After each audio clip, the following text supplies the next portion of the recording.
Welcome to Built to Go, a van life podcast. I'm your host, Jeff Wagg, coming to you from the College of Curiosity. This time it's episode 170, which also happens to be the wheelbase of the largest Sprinter van. But that's not what we're going to talk about. We're going to talk about an article about why you shouldn't travel. Yeah, I know, shocking, right? We're also going to talk about TPMS, your tire pressure monitoring system, a product review of something I've been using for years and you should consider using too, and a tale from the road involving Argentina. Yes, folks, welcome back. Thank you very much for tuning in. I usually have coffee before I do these podcasts, and today, since my van is in the shop for a glow plug problem yet again, I am having a cocktail. So, cheers. Yes, and my cocktail may have an effect on this podcast, but we shall see. But before we get into anything here, I need to address something that's come up that's, well, it's embarrassing and a bit odd, and I'm going to try to do something about it. Apparently, many of you have been hearing ads on my podcast, and some of you have written to me to say, hey, congrats on getting sponsored by whomever, or what is this? And well, this is a surprise to me. I have been able to track down where the ads are coming from. They're coming from Podbean, my host, the company I pay every month to host my podcast. And apparently, long ago, I opted into some sort of an advertising program, and that's fine. I am okay with advertising. I do spend money to produce this podcast. I actually spend quite a bit of money to produce this podcast, and if I could get a little bit back, well, I think that would be great. However, I have not seen any money from these ads, and apparently they've gone out thousands and thousands of times. Some of you report hearing as many as 4 ads for every podcast. And that is so intrusive, especially when I'm not the one picking the ads. I have no idea what you guys are hearing, that honestly, I should be getting more money than nothing. So I looked into Podbean and dug in deep to see what's going on. And indeed, I have been making money from these ads, and it's being held in an account until it reaches a certain amount, and I guess they'll send me a check or something. But that amount isn't worth it. Bottom line is, they're not paying me enough to annoy you guys this much. If that makes any sense. I mean, I'm not willing to annoy thousands of people in order to make $2 a month, or whatever it's going to be. It looks like it may turn out to be as much as $5 a month. Woohoo! Yeah, that's significantly less than the hosting charges. So, here's my thought, and this might be a bit forward, but hey, I'm going to throw it out there, and you guys can tell me I'm full of it, and ignore me, or whatever, and we'll see what happens. I have created a Buy Me a Coffee account. Buy Me a Coffee is a site that it's like Patreon, but without the monthly subscriptions. You basically just say, boy, I like that episode. Here's a couple bucks. Thank you for producing that. It's that kind of a site. It's basically for tips. And if you like this show and you'd like to see it continue, which it probably will, even if you don't send me money, well, you can go to buymeacoffee.com/built-to-go. That's, 2 T's, not 3, not 1. And then toss me a couple bucks.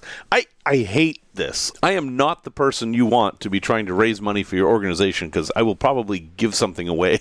Yeah, that's it. If I can just get a couple of donations through Buy Me a Coffee, that'll more than offset the money, whatever it might be, that Podbean was going to give me, and that'll be fine. And then you can feel good about removing ads from the podcast, not just for you, but for everybody. And I'll just keep on making podcasts. And so that'll be the way it is. So again, it's buymeacoffee.com/built-to-go, and I have it actually set up so that it will be buy me some diesel, which is kind of the same thing, although diesel is what's needed to get the show going. Although some days it's also coffee, and some days it is also a cocktail. Now, let's talk about this intriguing article I saw. So, The New Yorker is an old school publication, right? It's been around forever. It's a magazine. It's read by, people who tend to think very highly of themselves. I mean, it's got the highest journalistic standards and lots of famous names. It's won all kinds of awards. It's quite a bit different from, say, Vice or Insider.com or the kinds of media that younger people might consume. It's known for its long-form writing, so you're not going to get your quick dopamine fix with a 5-second article to read here. No, everything takes several minutes, and this one does as well. But this article presents a sentiment that frankly, I haven't heard very often, and I'm not shocked by it, but I find it interesting to grapple with. And the name of the article kind of tells it all. The name of the article is The Case Against Travel. That's right. Now, at its core, Built to Go, a van life podcast, and van life in general is about travel. Oh, sure, there are people who live in vans that never go anywhere, and there are people that live in vans that travel only because they have to, not because they want to. But I think the vast majority of us traveling in vans and school buses and Priuses and bicycles and on donkeys or however, they're doing it because of a love of travel. And this article says that it's crap. Again, not shocking, but really interesting. Now, this article was written by Agnes Callard, who is a professor at the University of Chicago. Maybe somebody I could meet and discuss this with someday. Who knows? And she starts off with these amazing quotes from people, such as G.K. Chesterton, who wrote that travel narrows the mind, and Ralph Waldo Emerson, who I named my second son after, who called travel a fool's paradise. Socrates and Immanuel Kant never left their hometowns of Athens and Königsberg, respectively. And then this last quote from a Portuguese writer by the name of Fernando Pessoa, who I admit I am not familiar with. He wrote a book called The Book of Disquiet, and he said this: I abhor new ways of life in unfamiliar places. The idea of traveling nauseates me. Let those who don't exist travel. Travel is for those who cannot feel. Only extreme poverty of the imagination justifies having to move around to feel. Oof. Gut punch. You're traveling because you can't feel. You're in search of something that you can't get just through ordinary life. Therefore, you are impoverished. You are diminished. There's something wrong with you because you have wanderlust. What a contrasting message to everything, basically everything. I mean, I live in a world of travel. I've traveled my entire life. I mean, the first time I went to a foreign country, I think I was 6. I may have been younger. To me, travel is life. In fact, quick side note here, we were asked to write autobiographies in, I think it was the 6th grade, and when I wrote mine, it was just a list of all the places I'd visited. And that was it. And some of the other students were like, well, this is like just all your vacations. And I was like, well, yeah. So, wow. Now, the article goes on, and it goes on to, obviously justify the stance. This is the New Yorker here, right? This isn't somebody's drunken rant, which this podcast may turn into. No, this is a scholarly person carefully considering this argument and presenting their arguments for it. And they go on to talk about how they went to Abu Dhabi and they went to a falcon hospital because that's what you do in Abu Dhabi. And they got their picture taken with a falcon on their shoulder, and well, they have no interest in this. They have no interest in falconry. They just did it because that's what you're supposed to do. And, well, sure, I've taken trips like that, too, so I can sort of relate to that. But one of the points she makes that I think is worth drilling down on is that this falconry hospital and this tourism experience doesn't exist because the locals want to share this with the tourists. It exists because the tourists demand it. The tourists are changing the place they're visiting rather than visiting the place. Because if you visit Abu Dhabi as somebody who's not from there, without them catering to you, what you're going to see is a bunch of people going about their lives, probably in different ways than you do. You'll be unable to communicate with them, and you will find it very, very difficult. But because the world has grown accustomed to tourism, especially for people of European ancestry, although there's a tradition of tourism among some Asian cultures as well, it's kind of grounding to realize that you're changing the place perhaps more than it's changing you. She goes on to say that there is another aspect of tourism that's interesting, which is, she uses the example of the Grand Canyon, which is a place I've never been. And everybody, if everybody is Americans, has an idea of what the Grand Canyon is. We've seen it in movies, we've read about it, it's the Grand Canyon. And those people who have gone to visit it have either found it to live up to their expectations, exceed their expectations, or not be quite what they expected. And it's kind of the only three options. But everybody who goes there who has a positive experience then wants to share that with somebody. And if they do, they won't be experiencing it a second time. They will be focused on the person they brought with them to see that they're having the same experience, because it's very important for them to enjoy it just as much as you. Just an interesting thought. And, kind of the same thing with music. If I have a piece of music I like, I imagine, oh boy, I'd love to share this with somebody so they can get the same joy out of it that I do, but it's not really possible. And I say this as somebody who organizes trips and takes people around the world, and I hope they have the same experience I do. Heck, I hope they have a better experience than I do. But I don't really know that they do. The article doesn't necessarily really get into this, but there's a common expression that says, don't be a tourist, be a traveler. And I kind of push back on that a little bit because, well, what's the difference? I take people on cruises, right? And cruising and van life seem like such totally opposite things. How could I possibly enjoy both? And there is a stereotype of the typical American cruise passenger who also could be considered the typical tourist. Don't be like that person, right? Engage the culture you're visiting. Try to learn a little bit of the language. Try the local food. Be very respectful of the culture. If they dress modestly, dress modestly. If they bow instead of shaking hands, bow instead of shaking hands. Where the stereotype of a tourist is somebody who barrels in there expecting everybody to cater to them and then complain when they don't have that specific type of craft beer they're used to getting at home. But like all stereotypes, there's a nugget of truth, but there's also a whole lot of truth that's absolutely missing from that. To me, a traveler is somebody who's going from one place to another. That's the goal. You are traveling. You travel to work. You travel for a business meeting. A tourist is focusing on that travel. The travel is the point. And done properly, there's that word. Well, done properly, then you are having an experience that will change you, not the place you're visiting. And that's the main point of this article. And as the article wraps up, it goes on to say, well, it kind of goes on to refute anything I could say in criticism of the article. I'm just going to quote directly from the article here.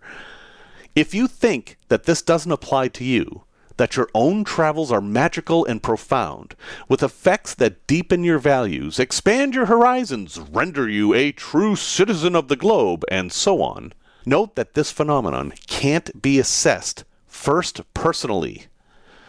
This is me talking again, first personally. Excellent use of words. I've never heard them used that way before. But to sum that up, it's basically, she is saying that you can't judge for yourself how much your tourism affects you. It's a very bold statement.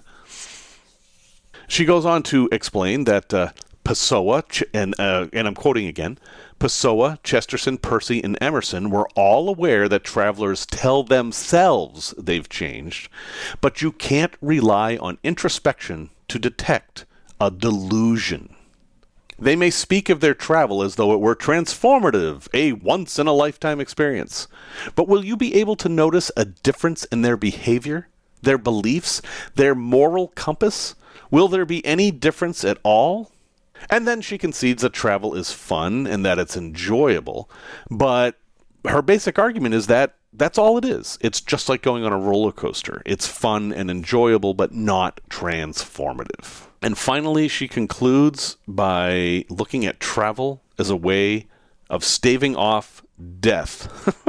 Not literally, but the memento mori kind of realization that one day you too will die. Again, this article gives me a whole lot to think about. And I just read it this morning. I haven't had really time to ruminate on this, but I just wanted to present it to you because there's some interesting stuff to think about here. You and I are fellow travelers. We travel either when we can or constantly. Travel's a big part of our lives. And here we have somebody who apparently is worthy of respect telling us that we're deluded. That brings to mind two questions. One, is it accurate? Are we deluded? Have our travels changed who we are? I certainly think I am the person I am today because of all the travel I've done. And 2, if it is a delusion, so what? I mean, so what? And I guess I'll leave it there. So I have a link to the article in the show notes if you want to find it on your own. It's in the New Yorker. It's called The Case Against Travel, and it's by Agnes Callard. That's Callard. And it's published in the weekend essay section of the New Yorker magazine, published June 24th, 2023. Tech Talk. As I'm recording this, my van is in the shop. My favorite place for it to be. No, seriously, when my van's in the shop, it's just like having a loved one in the hospital. It's a horrible, ongoing stress, and I just am waiting for a phone call or a text message saying, hey, we found this and this in your van, or whatever. Now, my van is there for fairly simple things. There's that stupid glow plug light, which I don't know what that is, but hopefully it'll be something simple. And what I wanted to talk about this week, because Kent and I were going back and forth on it on the Facebook group this morning, the TPMS light. So 10 minutes into my trip last week, this light came on the dashboard. It's the classic picture of a flat tire. That's what that picture is. If you didn't realize it, it's a radial tire going flat. And then on my Sprinter, it came up and said, no TPMS, in these really oddly drawn words. And that basically tells you nothing. If you get that message, you don't know what's failed or what's going on. All you know is there's something wrong with the system that detects pressure in your tires. So prudently, like you should, I stopped and checked all the tire pressures manually, and they were all fine. So my tires were fine. The problem was with the system. Now, I have 2 scanners in my van. One is the Blue Driver scanner, which is a nice, simple, easy thing that attaches to your OBD2 port and then gives you a readout on your phone, and it's good for telling you like live things, but it's not all that in depth. I also have another scanner that's a professional tool that I plug in. I don't use this while I'm driving, but plugged in, it does have its own TPMS module, and I was able to find out that the battery in my right front tire is dead. So, backing up a step here, TPMS is the tire pressure monitoring system, and most modern cars have this, and it's just this thing that tells you that your tire pressures are okay. It's a good thing. It's a safety thing. And you can actually get them for trailers, too, which is actually arguably more important because it's much harder to tell if you've got a trailer tire gone flat than one on your vehicle. Now, as someone who has experienced a highway blowout at high speed in a vehicle that didn't have TPMS, I am in favor of this system. But I am not in favor of the way it is implemented. TPMS has little sensors inside your wheels that detect a signal from a device that's mounted inside your tire. Inside your tire, attached to the valve stem where you add air, is this little bit of electronics with a battery that tells how much pressure's in your tire, and it sends that signal to the sensor that's on the inside of the wheel, and then that goes to the computer, and that's where you get your readout. Most vehicles have 4 tires. If you've got a 3500 series vehicle, you might have 6 tires. And one of those tires has a flat, let's say. So what does your vehicle do? Well, in the Sprinter, you just get this light of a flat tire. It doesn't tell you which one or what the pressure is or anything like that. More sophisticated vehicles will actually tell you which tire is going flat and what the pressure is. But mine isn't that smart. Instead, it'll just put that light on the dash and then disable the system. And so my situation now is that because I have this dead battery in one tire, I can't monitor any of the tires, and it's really frustrating and stupid. What do you do in this situation? Well, the only thing you can do is to take the tire off the rim and replace the battery or perhaps the entire sending unit. They're not that expensive, and every time you get your tires changed, the installer is supposed to check these things. So, if you have a TPMS light on and you've checked your tire pressures, it is actually completely safe to just ignore it. People my age have drove around for decades without knowing what our tire pressures were. This is a new thing, and, well, it's not technically needed. So you can just drive around with the light on. Then, when you get new tires, they will go ahead and fix it for you, basically. Now, in my case, I cannot stand having that light on the dashboard. It drives me crazy. I keep glancing at the dash and seeing that light and thinking that there's something desperately wrong with my vehicle, which I have reason to think. So my van's at the shop, and they're going to rotate the tires, and while they're rotating the tires, they're going to check the TPMS. And it'll cost me money, but I'll at least have that stupid light on. And no, I'm not quite desperate enough to put the electrical tape on the dashboard just yet. One other thing on TPMS, some cars have a totally different system that uses the anti-lock brake sensor that detects the rotational speed of each wheel and notices when one wheel is traveling at a different speed, which would indicate it had a different air pressure, and then throws a light on the dashboard. Now, this system has been criticized for not being as accurate, but I would much prefer that. You're using existing technology, there's much less to break, much less expense, and geez, I wish my Sprinter had that instead.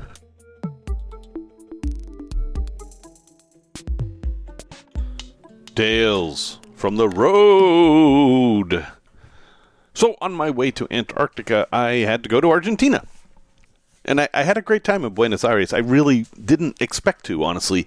Buenos Aires is a big European-style city. And when I say big, it's bigger than almost every city in the United States. It's really big. We're talking 30 million people.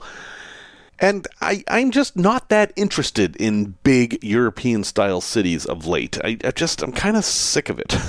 I mean, I live in a big, quote-unquote, European-style city, and I want to see other stuff. So Buenos Aires was not a big hit on this trip for me. It wasn't one of the places I was excited. Now, having said that, I had a great time in Buenos Aires, and I would love to go back. This is one of those travel things that was transformative, unlike the previous article would have suggested. But I had two experiences, which I found were a little bit odd. The first day I was there, I just wandered around. I didn't have a tour. I just wandered around and saw stuff, and I was in the Palermo district. And I found this store that my driver had actually recommended, kind of a small grocery store. I mean, I guess you could call it a bodega, but they wouldn't call it that there. It was a grocery store for a neighborhood, not the kind of place you would necessarily drive to, but the kind of place like, maybe a Trader Joe's size of place that had everything but didn't have a huge variety of everything. And I was very happy to find it. I wanted to get some groceries to bring back to the hotel room, figuring I would make sandwiches and stuff and not have to eat out every meal. And I wandered in, and I love visiting foreign supermarkets. It's one of my favorite things to do as a tourist. You can see that article really affected me. And so, I'm taking my time looking over things, all the different kinds of bread and such. And the store is organized in such a way that you basically make one pass through and then go to the checkouts. So it's not like an American supermarket where you're wandering around from aisle to aisle and, I forgot the eggs, and wander all over the other side of the store. This basically was, you're going to go down this aisle, get what you want, and then check out, and that's it.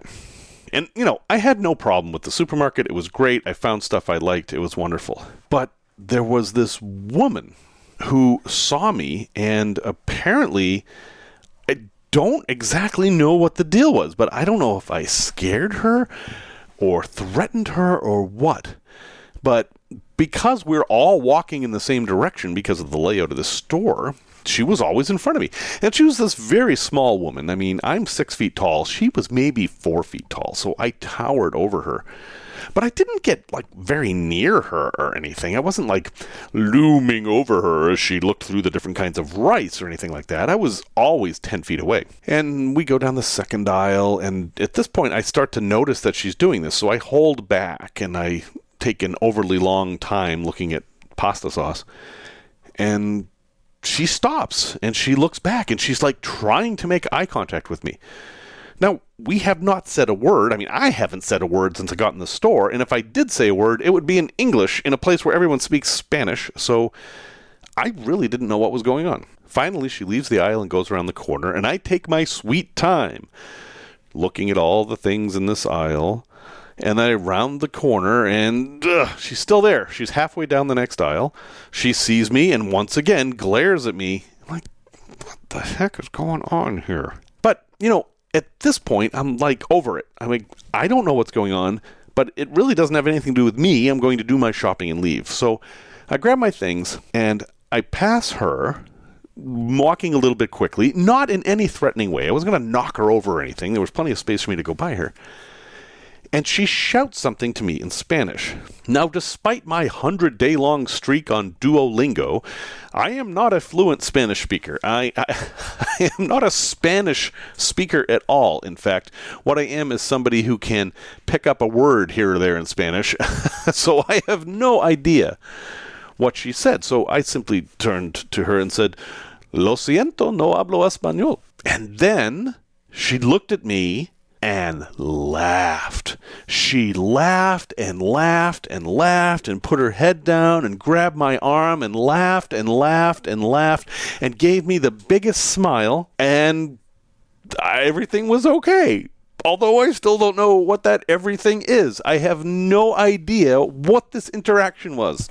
And so I smiled at her and took my groceries and went and checked out and left. Which, by the way, checking out in Argentina as an American is a little weird. You have to show your passport to use a credit card. It's kind of a local thing because of the way they deal with taxes. Anyway, just know that. If you go to Argentina, do some research because things are a little different there. Anyway, I chalked that up to just a strange experience in the supermarket. I don't know if she thought I looked like somebody or I will never know. But then it happened again. So then later on in the day, I decided to go to a real supermarket, as Americans would consider, even though it's arguably less real. I think most of the people in Buenos Aires actually shop in the first place I went, not the second. But the second place I went would look very familiar to an American. It was this massive supermarket. In fact, this was bigger than any supermarket I've ever seen in the U.S. It took up the entire top floor of a shopping mall. And it was beautiful and clean, and I wandered around for a bit, but it was honestly overwhelming. But I picked up a few things and went up to the front where the registers were and saw an open register and went in. And this lady ran up to me and tapped on my shoulder and said something sternly to me in Spanish. And again, I'm like, what is going on here? I wasn't wearing a shirt that said anything offensive. I have no idea. And I turned around to her and said, "Lo siento, yo no hablo español." And she looked at me and smiled and said, "Correcto," and then ushered me into the line. What does it mean? What was going on? Well, the first interaction, I don't think I will ever know. But now that it's been 6-7 months since this has happened, I think I figured out what happened in the second interaction. Although, again, it's just a guess. I think this supermarket managed lines the way that some American stores do, like Marshall's, for example, where you have one line that feeds into all the registers. Everybody waits in this one line, and then when a register opens, they go to that open register. I think that somehow I missed that line and accidentally just went to the register, essentially cutting this woman off. I think that's what I did. It makes sense, and heck, it's the closest I'm ever going to come to an answer. But yeah, travel isn't transformative. A place to visit. So as part of my trip to the Rocky Mountain Star Stair, my buddies Hal and Bruce invited me to go check out a feature called the Crestone Crater. And it is in, unsurprisingly, Crestone, Colorado. Now, Crestone, Colorado is a rather strange little town, or maybe it's not so strange for people in Colorado, but for me it's kind of strange. It's way out in the middle of nowhere. It's north of the Great Sand Dune National Park. You have to travel a lot of miles to get there. And it's in a part of the state that's known as the Mexican Land Grants, which I don't quite understand, and I will Wikipedia after I record this. But it's an actual little town there with, houses and businesses, and there is a gas station and market there. There's only one that I could find, and thankfully they had diesel because I really needed diesel. And when you go into the store, well, it's kind of a hippie store, if you know what I mean. They sell lots of incense and bulk goods and organic this and that and all these things, and it's all really high priced. It's kind of like a Whole Foods on steroids. And I was completely not surprised by this because I knew that Crestone was one of these kind of communities, kind of like a miniature Sedona, except that this place is largely influenced by Hindu spirituality. although only kind of. I didn't get the sense that the people I was surrounded with were Hindu, but there is definitely a lot of Hindu stuff in the area. There is a ziggurat that you can climb up, and that's a type of pyramidal tower, and you can walk up it. And then there are all these stupas you can visit, and a stupa is kind of a worship site in Buddhism, and there's usually something there to focus on, some kind of a relic, and there's a number of those. There's basically all kinds of spirituality going on here, and me being a non-spiritual person, this stuff is always a little hard to understand. But it's pretty, and it's harmless as far as I can tell, and it's something to take in. So if you're looking for this kind of a place, well, Crestone, Colorado has it for you, and if nothing else, it's an absolutely beautiful place to visit with lots of hiking and such. But back to the crater. I had gone out the night before and spent the night at the trailhead of a bunch of hiking areas called Liberty, which again is just north of the Sand Dune National Park. And you're allowed to camp there for 2 weeks, so I figured I'm allowed to park my vehicle there for 2 weeks, and then I figure, well, I'm allowed to camp inside my vehicle for 2 weeks. That's my logic. Someone come tell me I'm wrong. And I spent a lovely night there waiting for Hal and Bruce to show up the next day, and then we explored the crater. So the Crestone crater is a little bit of an anomaly. If you look on Google Earth for Crestone crater, you may not find it, but if you look at Crestone, Colorado, and then go south, you will find this crater in the earth, or sand, or whatever you call it. It's not quite regolith, but it's not far off of regolith. You will see this crater. And, well, craters generally mean something created the crater, whether it be a volcano or somebody digging something out, or bomb, or a meteorite. And the thought was that a meteorite had landed here and created this crater. It definitely had that crater shape. Now, people have studied this crater. The first people that studied it in the 1960s determined that the crater was aeolian, which means it was created not by aliens, but by wind. Aeolian meaning wind-derived. And it's just basically a hollowed-out spot created by the wind. But a more recent study found density anomalies where the ground under the crater was significantly more dense than the crater rim around it, as though something had impacted there. So what's the answer? Well, I don't know for sure. This certainly isn't my area of study. I don't actually think I have an area of study. But the three of us talked about it, and, well, I think Bruce was the one who came up with a theory that, well, it sounds pretty good. One piece of data to know is that the floor of the crater is actually at the same height of the floor of the valley. So the sides of the crater are built up around it rather than it being a hole in the ground. And those sides are made out of sand. And if you remember, this is just north of the Great Sand Dune National Park. So Bruce's theory is that these sand dunes came together, and this is where a bunch of them actually joined, and left a hole. But it was a very stable hole. It's exactly in the right place for the wind currents and such, so that when the sand dunes moved and now exist further south, this bit remained. And honestly, that kind of explains all the data, because that denser ground that they found at the bottom of the crater could actually just be the valley floor, which would, of course, be denser than sand dunes encircling it. Anyway, it was an interesting trip, and if you're looking for something a little bit offbeat to visit in Colorado, and I am aware that Colorado has endless things to visit, well, go ahead and check out Crestone, Colorado. They have diesel, they have friendly people, and, well, I did have one encounter, but I will tell you about that another time. Resource recommendation. Now, there is a YouTube channel called Technology Connections that many of you may have encountered.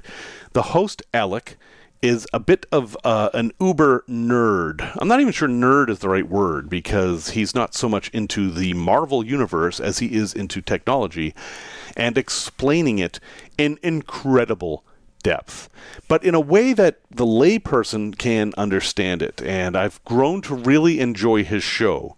But I warn you, it's not for everybody. And this episode that I'm about to recommend is an hour-long explanation of the workings and bizarreness of a particular refrigerator. Now, if you're wondering why I would recommend this to you, oh van life dweller, it's because the refrigerator he does this with, a Galland's kind of dorm fridge, works exactly the same as the 12-volt compressor fridge that may be in your van. Certainly is the same as the one in my van. In fact, it is that type of fridge. It's exactly that kind of fridge. If you want to learn a bit about refrigeration and how your fridge works that's in your van, its pros and cons, definitely watch this. He explains the entire thing. And I learned a bunch of stuff. I knew a bunch of it already, but I learned one important thing that I was wrong about all this time. And that is that those little battery-powered fans don't actually work in this kind of a fridge because of the way the thermostats work. I thought that was very interesting. Now, the older, the two-way and three-way refrigerators that use propane, there is an argument to still use fans in those. But if you have a 12-volt compressor fridge, you may not want to use fans. Anyway, I'll have a link in the show notes. But if you want to search YouTube for it, it's called "This Goofy Fridge Has a Really Clever Design. It's Also Kind of Terrible." And the channel is called Technology Connections. Hey, give it a watch. I really enjoy it. You might not, and that's okay. But again, this is a great way to learn exactly how your fridge with its cyclopentane actually works and how you can get the most out of it. Well, folks, thank you very much for listening to episode 170. I didn't even get to the product review because I ran out of time. So, yeah, maybe the little bit of a cocktail makes me talk longer. I don't know. Music, as always, is by Simon Wegg. And until next time, remember the words of Socrates. Philosophy is a preparation for death. For everyone else, there's travel.